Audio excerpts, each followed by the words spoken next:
Our fire coverage continuing this morning on 7 News Now. The West Fork complex. This is forcing the entire town of South Fork to evacuate as the flames rage close to the town. And 7 News reporter Molly Hendrickson live near South Fork this morning. Molly, you just spoke with one man who says he's not leaving. Yeah, a couple people have not left there. We were expecting an update here at 7 a.m. Now we're being told that that won't happen until 9 a.m. We're at Del Norte High School.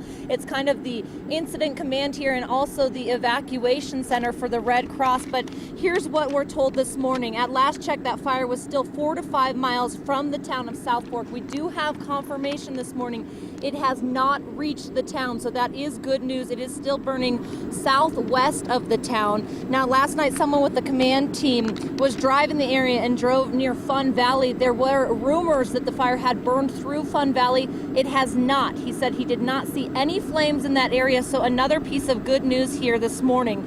Now, as of this morning, also, we are told that the fire did grow quickly yesterday. It was, at last count, 40,000 acres. They don't have an update here for us this morning, but we are told that it is very smoky through the town of South Fork, but the rocky terrain and aspen stands are helping to slow the spread of this fire. So we could see some improvement here today. We do have some photos residents snapped as they evacuated South Fork. Again, as of the last update, the fire was at 40,000 acres. Air attack was scheduled to resume this morning around 6 after winds yesterday halted it.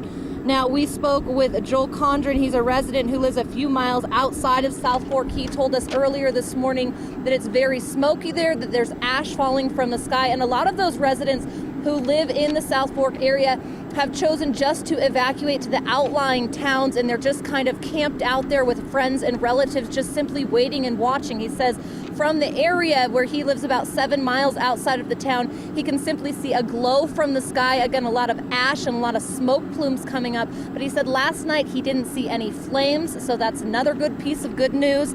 Back here live, about 40 people were told checked in at the Red Cross evacuation shelter, but only 4 people stayed. So again, that probably speaks to the fact that a lot of these evacuees are simply staying with relatives and just kind of waiting on the outskirts of South Fork, waiting and watching to see what the fire does there. Again, we're expecting the next update here at 9 a.m. We should have much more information for you, including what happened overnight and what they expect as far as resources for this fire today. Back to you guys. All right, Molly, thank you so much for that update. As always, be sure to download the 7 News app and stay with the denverchannel.com and 7 News all throughout the day at 5 and 10 tonight as we get updates. And as Molly mentioned, we expect another briefing at 9 a.m. this morning for that fire, the Lime Gulch fire. We're expecting a briefing for that at 10 a.m. and we'll live stream that on the denverchannel.com.